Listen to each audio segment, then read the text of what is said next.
آج جو واقعہ میں آپ کو سنانے جا رہی ہوں یہ ایک سچا واقعہ ہے،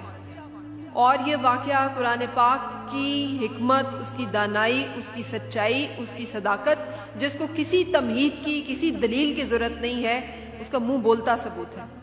بہت سارے لوگ یہ یقین رکھتے ہیں کہ قرآن پاک میں جو واقعات بتائے جا رہے ہیں شاید وہ اس طرح سے واقع نہ ہوں، تو یہ ان تمام لوگوں کے لیے ایک نشان عبرت اس وقت بھی تھا جب یہ ہوا، اور آج بھی ہوگا جب میں یہ واقعہ آپ کو سنانے جا رہی ہوں۔ یہ 1935 کی بات ہے اور علاقہ اور مقام ہے عراق کا۔ جب ایک دن والی عراق کو اپنے خواب میں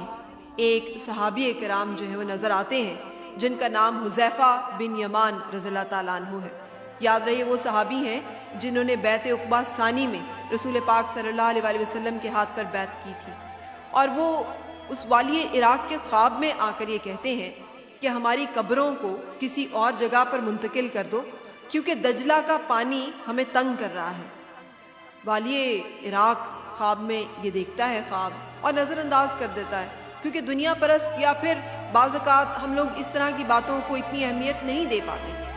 اگلے دن پھر اسے خواب میں اسی طرح سے حضرت حذیفہ بن یمان آ کے اپنا تعارف کراتے ہیں اور بتاتے ہیں کہ میرے بھائی جابر بن عبداللہ کو دجلہ کے پانی سے زیادہ تکلیف ہو رہی ہے، ہماری قبروں کو دجلہ کے کنارے سے کہیں اور منتقل کر دو، کیونکہ دجلہ کا پانی ہمیں تنگ کر رہا ہے۔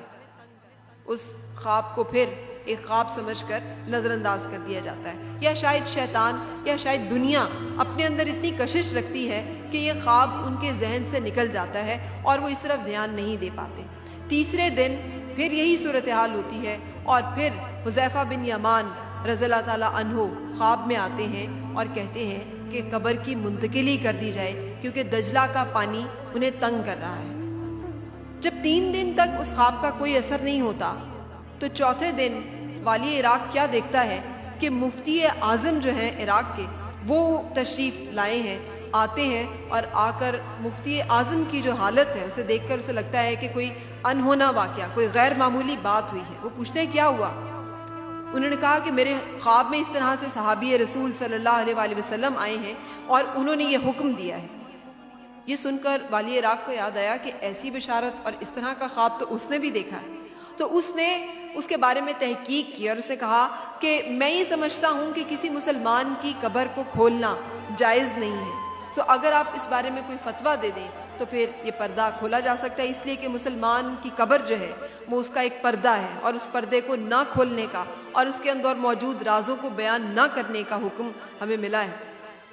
مفتی اعظم یہ کہتے ہیں کہ آپ کی سب بات بجا، لیکن ایک صحابی رسول صلی اللہ علیہ وآلہ وسلم کے حکم اور اس طرح سے ان کے آنے کو کسی طور نظر انداز نہیں کیا جا سکتا، اس لیے میں درخواست کروں گا کہ اس معاملے کو سنجیدگی سے لیا جائے اور اس پہ عمل پیرا ہوا جائے۔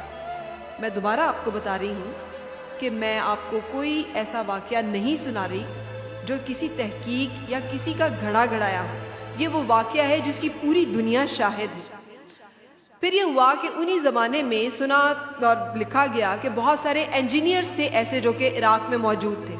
اور وہ انجینئرز وہاں پہ کھدائی کے کاموں میں مصروف تھے۔ آج کل ہم دنیا دار لوگ ٹیکنالوجی اور ان چیزوں پہ زیادہ یقین رکھتے ہیں، اور کچھ لوگ یہ سمجھتے ہیں کہ روحانیت بھی دراصل ایک طرح کی ٹیکنالوجی اور اس طرح کے معاملات کا ہی ایک اعلیٰ ورژن ہے۔ بہرحال والی عراق نے یہ آپشن اور تجویز پیش کی کہ جب ہمارے پاس اتنے جدید آلات ہیں، اتنے دنیا کے بڑے ماہرین، برطانوی ماہرین یہاں پر موجود ہیں، تو ہم کیوں نہ یہ پروجیکٹ ان کی زیر نگرانی دے دیں۔ اور انہوں نے بھی یہ تسلی کروائی کہ جناب ہم زمین کو